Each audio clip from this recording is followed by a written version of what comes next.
Hey, how's it going, everybody? Jason Clark here.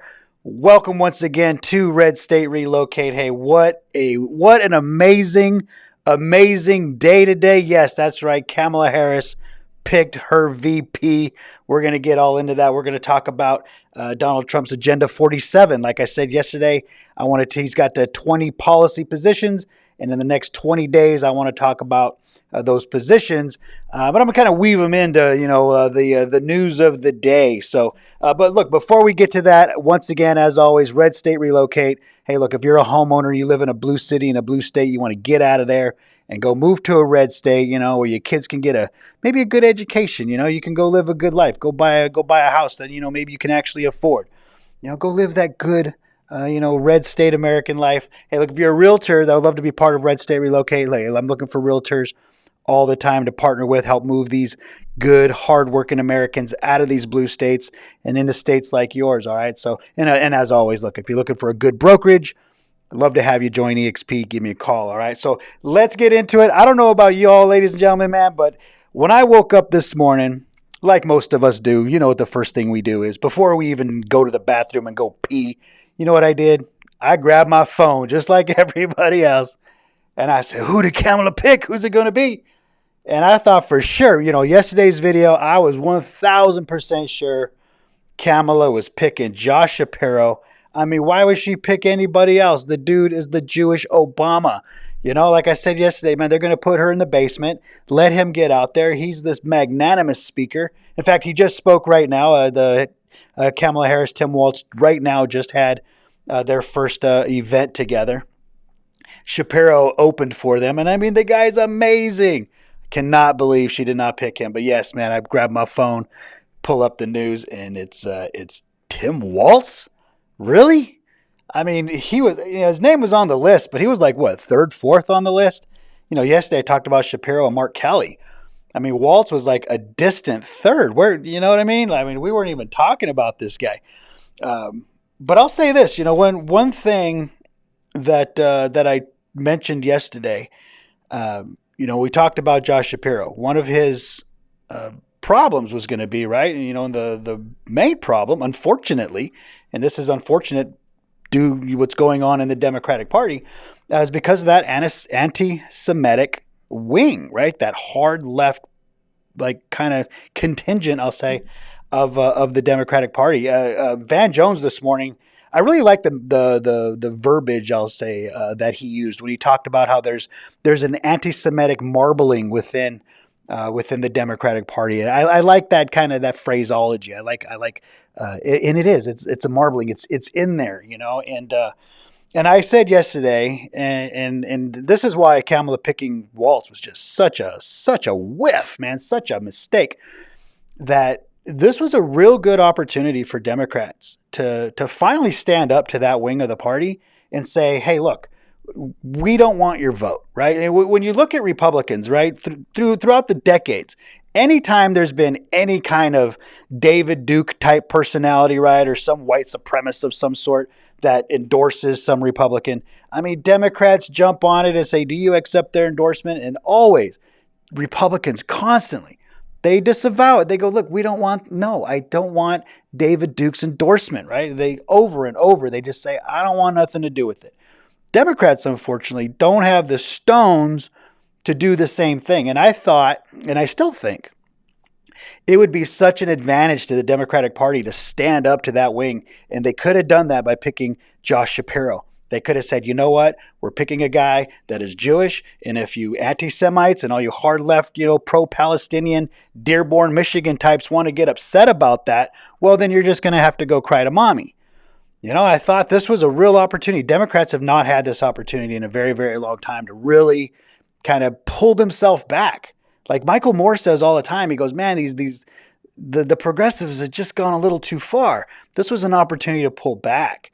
They didn't do it. Even I was watching Joe Rogan. He had his comedy special that he just released on Netflix called Burn the Boats. Joe Rogan, for much of his adult life, called himself a liberal, right, guy. He was in L.A. and even in one of his jokes, he talks about how he's liberal. He goes, he's for universal basic income. He goes, I'm for national health care. He goes, and then Democrats throw out this men can get pregnant. He's like, what the hell, right? Like, what's going on here? They're inching too far. And anyways, this was a good opportunity for Democrats to pull left. But hey, look, who am I to tell Democrats what to do? I'm Mr. Conservative Republican over here. Obviously, they don't play our game. But sometimes you think like, man, you got to get a little bit of sanity here, you know? And I definitely thought, like, if she didn't pick Shapiro, she would probably go with a Mark Kelly type, right? He's a little bit coming from a moderate state, senator, although that's what probably actually hurt him the most, being a senator. The Democrats don't want to give up that Senate seat. Come on, he's an astronaut. The guy's just on paper was great. You know, his wife, you know, Gabby Giffords, you know, she was unfortunately, you know, she was shot, almost killed. You know, they could have run on the gun control issue, moderate, coming from a swing state of Arizona. But then they didn't. You know, they didn't. They ended up going with Tim Walz, a guy that's probably to the left of Kamala Harris, if that's even possible, man. I mean, it's really interesting that I think that the Democrats, and they had an opportunity, like I said, they had an opportunity to pull back and tell that faction, that anti-Semitic faction, that Van Jones, that ain't me saying, that's Van Jones saying, that anti-Semitic faction that is marbled within the Democratic Party. They had an opportunity to stand up to them. They didn't. They doubled down, went with Tim Walz. Very, very hard left guy. I'm not going to get into all of his policy positions. And by the time you watch this video, I'm sure you've already seen the stuff on him. It's a lot. I mean, the guy is a progressive leftist. I just saw a video of him where he says, he's saying something about don't deny your progressive roots or whatever. And, you know, what is it? One man's socialist is another man's like neighborliness or something. I mean, this guy is a hardcore leftist. And like I said, I'm not going to break down all of his policy positions, but Tom Cotton posted a tweet earlier. And I thought this was really interesting because yesterday I would have said Tom Cotton was wrong in what he said. And today, honestly, I think he might be right over the mark because Tom Cotton wrote, and I have to put it down here. Tom Cotton wrote in this tweet to the effect, it's not word for word, but effectively, essentially, he's saying that, you know, that Kamala Harris did not bend her knee to the pro-Hamas wing of her party, but that she actually is the pro-Hamas portion or part of her party. And like I said, I'm one, I try not to disparage people. I try not to go that hard at people who are maybe have different political views than me. Look, I'm born and raised in California. I'm born and raised in the Bay Area. I worked in San Francisco for 8 years. All right. I know the left. I know progressives. I know how they think, you know, they're very well-meaning people, I think, or at least I used to think. That's changing a little bit too. The traditional liberal was a well-meaning person, the bleeding heart liberal, as we used to call him. You know what, was it Milton Friedman, I think, that said that, you know, it's the left that wants to be judged by their intent, and the right wants to be judged by their results, you know. And so, you know, as much as Kamala Harris is a pretty hardcore progressive, you know, I never would have, before today, I never would have said that she was the pro-Hamas wing of her party. But man, when you pick Tim Walz, when you see what he allowed to happen to Minneapolis during the riots, you know, when you look at his policy positions for, you know, tampons and boys' bathrooms, down to the 4th grade. Okay, this wasn't just high school, right? This isn't just high school kids where he said, you know, high school kids will put, you know, will allow tampons in boys' bathrooms. This is all the way down to the 4th grade. I mean, this guy's pretty hardcore left, you know, and so for her to pick somebody that's just as left as her, you know, really, really angling. I think she really is angling. I don't think she's now disavowing. I think she is doubling down on wanting and courting that anti-Semitic, kind of that pro-Palestinian faction of her party. She wants those votes. And unfortunately, I think it's going to come at the expense of Pennsylvania. You know, I mean, Josh Shapiro being the governor of Pennsylvania has a over 60% approval rating in that state. I mean, and it's got what, how many electoral votes? 29 maybe, I forget, or nine, I think it's 29 electoral votes. I mean, that's a huge, huge state, man. And if I'm telling you, that was a really, really, I don't know, like I said, my jaw has been on the floor all day long, but I love it, man. This is what I love. This is what I love about politics.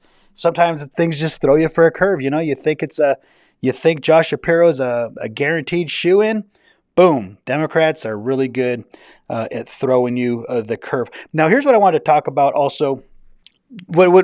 Something like I mentioned earlier about Agenda 47, Donald Trump's actual policy position, not the Project 2025 stuff that the left is, really trying to attach to Donald Trump, which he has kind of said, like, that's not my policy positions. That's Heritage Foundation. That's their thing. Some think tank wants to have their positions that they recommend. Fine, but that's not actually part of Donald Trump or the Republican Party's campaign. Agenda 47 is, and like I said yesterday, for the next 20 days, I want to kind of just go through each of them, talk about what they are. And yesterday I talked about, he wants to seal the border wall, build the wall type thing. Number two is, and this ties in perfectly with this Tim Walz here, is that he wants to carry out the largest deportation operation in American history. All right, so that's word for word. Number two, Agenda 47, carry out the largest deportation operation in American history.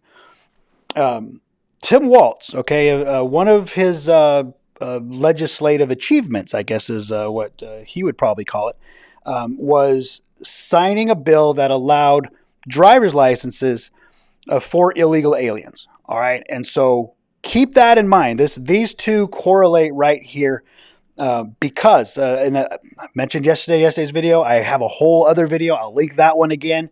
I have a video called The Democrats' Immigration Playbook. All right. It is the game plan for how Democrats plan. All right. And it's worked. All right. It worked in California and they're implementing this across the country now. But what their plan is and how they plan to utilize all of these illegal migrants that they've brought into the country, 10 million as of today. All right, what their game plan is. And now a lot of people on the Democrats, the Republicans, they say, oh, it's going to be amnesty and it's going to be all this stuff. And I bang the drum and I bang the drum and I say, no, it is not going to be amnesty. Democrats and Republicans alike, especially Democrats, do not want amnesty. They do not want, right, these migrants that they've brought over into this country, they do not want them voting. They do not want to give them amnesty so they can vote. You hear that all the time that, well, they just want to make them voters. No, they don't. All right. And I really get into the details of that in my immigration playbook video. Like I said, I'll link it here. You can go watch that if you like. I'm not going to rehash the whole thing. But here's the game, right? The crux, the linchpin of the game is right here what Tim Walz did in Minnesota. He signed a bill that allowed for driver's licenses for illegal immigrants. And now you're saying, Jason, how does a driver's license, what does that even have to do, right, with voting, with them voting? Because, okay, California, like I said, California perfected this model decades ago. All right. And ever since then, California has become more and more Democratic rule, right? Up to the point now where California is now a Democratic supermajority, right? Republicans don't hold any major office in California. They haven't for many, many years.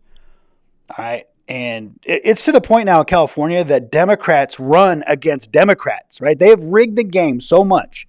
This is what happens when Democrats take over, right? They have rigged the game so much that Democrats run against Democrats in major statewide elections. 2 senators in California will be Democrats running against each other, all right? And the way they have done that, and like I said, Minnesota, Minneapolis, Tim Walz learned. He learned and he is implementing it in his state. He learned that if you give these illegal immigrants driver's licenses, they automatically get added to the voter roll, all right? They get added to the voter registration automatically, right? Now, that does not mean that they get a ballot. All right, they will not receive a ballot. Any illegal migrant in Minnesota right now, all right, will not get a ballot. But, and this is what we learned in California, that does not mean that a ballot will not be printed with their name on it. All right, they will not get it because look, if somebody who is in the country illegally received a ballot in the mail, you can guarantee that the conservative new Fox News or whoever would find out about it, and it would be a national scandal that, oh my God, all these illegals they're getting ballots in the mail, right? They don't get the ballot, all right? But that does not mean that the ballot is not printed, all right? And those ballots are stored and they're used, and there's proof of this all over. Anybody that's going to try to discount the fact that illegal ballots are not counted as ridiculous, all right? It happens. It's how Democrats win. It's part of their game, all right? But keep that in mind, okay? Keep that in mind. That signing that bill, I see the video today. They're showing Tim Walz he's so proud. He's so proud that he signed this bill. You know why he's proud of signing that bill? Because he knows that Minneapolis is on the same path as California. Now, look, Minneapolis is really not a swing state. It's a pretty blue state. I mean, they haven't voted a Republican president in decades, right? I don't even know when the last time was, but it's been decades, all right? So he's not celebrating it for the fact that illegal, migrants can drive to work. He's celebrating it because he knows Minneapolis is on the path to becoming just like California, where Democrats will just have a supermajority within the state. Republicans will have zero political power. And that's when they go do, well, what we know that they do, exactly what they do in California. In fact, Minneapolis has, done a pretty good job, allowing their city to burn to the ground. Okay. But Minnesota, everybody in Minnesota, man, you gotta keep your eyes open to this. And again, this isn't just Minneapolis, by the way, right? This is a statewide law that's allowing illegal migrants to drive to work. But look, let's face it, Minneapolis, St. Paul is pretty much the core of where the Democratic votes come from. Reminds me a lot of Colorado when I lived in Colorado. Where Denver was really the hub, Denver politics, Denver voters really dictated the majority of the politics and the politicians that ran the state. You got this blue dot and this, sea of red, and Minnesota is no different. But keep that in mind, right? Agenda 47 is about carrying out that deportation. Now, here's the thing about that. Here's about the Agenda 47 where, unfortunately, I think it's too late. I mean, it's just too late. At this point, it's just too late. There's already enough people here that have been brought in here, and they don't even need a driver's license, okay, to get put on the voter roll. There's a lot of states that are pushing just for IDs. They just want to give them some sort of government ID. And government ID it's going to be the same thing. As long as they get in a government ID, they're going to get put on the voter roll. Those ballots are going to be printed, and Democrats are going to use them when they need them. And in my other video, like I said, I'll link it. I get into the examples of where these votes were used in California, and why California is in the mess that it's in. But again, like I say, it's a valiant, I'll say, effort. If Donald Trump wants to try to deport people that are not here, look, we deport people all the time. In fact, Barack Obama used to pat himself on the back and bragged all the time about how more illegal migrants were deported under his administration. So I don't know why Democrats are so upset about Donald Trump wanting to do the same thing. They loved Obama for doing it, but again, that's Trump derangement syndrome. Whatever Trump does, they have to support the opposite. But here's another thought. I'm going to kind of slow down here. Maybe end with this. I have a belief. All right, I have a belief. Maybe I'll say 75% chance here. When it comes to Kamala Harris picking Walz, I kind of half wonder, and leave a comment, ask me if I'm crazy on this. I kind of wonder if it wasn't so much that Kamala picked Tim Walz, as much as Shapiro and Kelly and even Bashir, I wrote down Bashir's name, that they actually didn't want it. I mean, think about that, right? Do you think, I'm wondering, if she gave them the call and said, hey, I'd love for you to be my VP, and maybe even Shapiro was like, you know what, I'm not interested. I don't know if I want to, they don't want to roll with her into that basically slaughter that's probably going to occur in November. Okay, I'm not buying I know there's a lot of hype around Kamala right now. We call it the sugar high right now. Look, eventually she's going to have to get in front of the cameras. Eventually, her policies are going to get in front of the people, and her numbers are going to tank. There's no way that a sitting vice president that was less popular than the sitting president, Joe Biden, there's no way that a person who is less popular could suddenly take over the reins of the candidacy and then be more popular than Trump. Okay, give me a break. This is all media manufactured. It's working for now. I don't think it's going to work all the way till November. But I think, I think Shapiro and maybe Mark Kelly, I wonder if they just didn't want it. And I thought about it this way. When you think about previous elections, okay, presidential elections, the losing ticket, when you think about the VP on the losing ticket, what happens to their careers? And what happens to these people? Especially their political careers. They're pretty much over, right? You're basically, if Shapiro or Kelly was to step into this position and walk into that meat grinder that's going to be Donald Trump in November, they're really, I'll say statistically, okay, just statistically, when you look at history, they're looking at the end of their career. So you wonder if maybe they're just making a calculated decision to say, you know what, I'm just going to sit it out. Donald Trump, if he wins, he's only going to be in for 4 years. It ain't that bad. These people know. They're rich enough. They know that if it's a Republican or a Democrat, they don't care. They make money either way, right?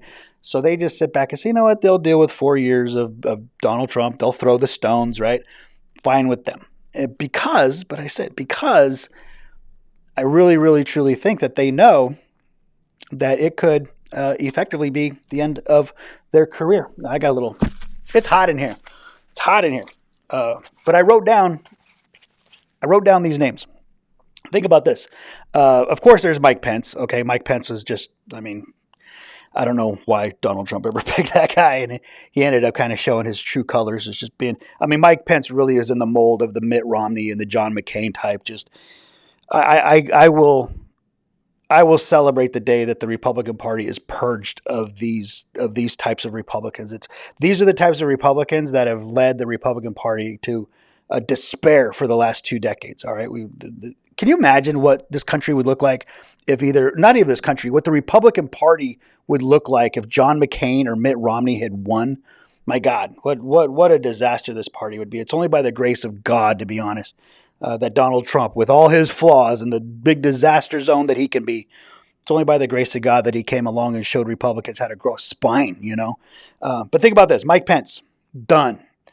Tim Kaine, right? That was Hillary's running mate. Whatever happened to him? He just went back to the Senate. He ain't doing nothing. Is he even in the Senate anymore? Nobody even knows. You don't see this guy. He's certainly not a player anymore. The guy went from potential VP pick, right, to the White House. And now he's nothing. Paul Ryan, man, thank God. Paul Ryan, Mike Pence, Romney, McCain. Geez, man, I can't believe this was the Republican Party. And I'll say this was for why? For years, I would not call myself a Republican. I didn't say I was independent, but I would just say I was a conservative guy, usually voted for Republicans. But that was the Republican Party that I wanted nothing to do with, the Romney, Paul Ryans. So what happens to Paul Ryan? He's out. He's like running Fox News now into the ground, by the way.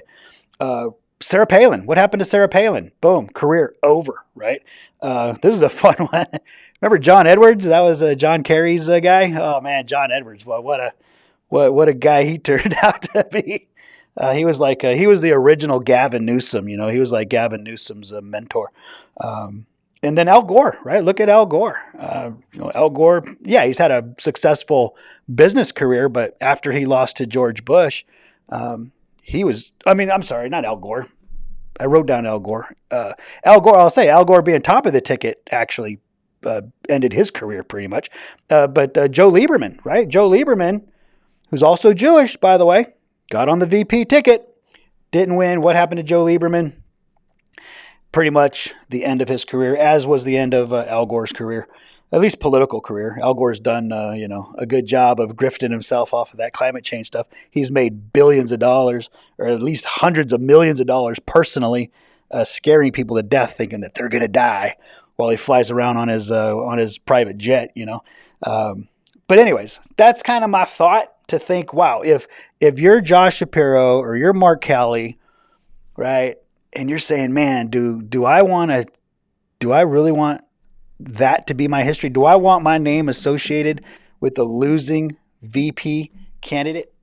Man, and so I kind of wonder if they just did not, if they just didn't take it, they just said, you know what, no thanks, we're gonna wait till 2028. And I think, man, if Josh Shapiro can run Pennsylvania really well for the next 4 years, do a really good job, increase his popularity, man, and say Trump wins, man, a 2028 Shapiro DeSantis showdown, man, that is going to be an amazing race. I can't wait for that one. All right, so there you go, ladies and gents, man. Tim Walz gets the VP pick. My jaw's on the floor. I can't believe it, but I'm so excited. I can't believe Kamala bowed down. Again, did Kamala bow down to the anti-Semitic wing of her party, or is she the anti-Semitic wing of her party, as Tom Cotton alludes to? Agenda 47 ties right into that with the deportation, because Tim Walz signed a bill allowing driver's licenses for illegals, which is absolutely going to get them on the voter rolls, and that's going to help Minneapolis. But again, that makes it such a confusing thing. Minneapolis, it's not a swing state. I don't know. I don't get it. So anyways, ladies and gents, thanks once again for hanging out with me today. I will hope you have a good day. And again, all you homeowners out there, you want to get the hell out of that blue city, that blue state. You want to move to Red State America. Look, I have a team of agents all over this country. Does not matter where you are. I will personally work with you, help you get moved. I will help you sell your house. I will help you buy a house. I am with you every step of the way. And it'd be an honor to get to know you. All right. So leave a comment. Let me know what you think. Till then, I will see you tomorrow, everybody. Thanks a lot.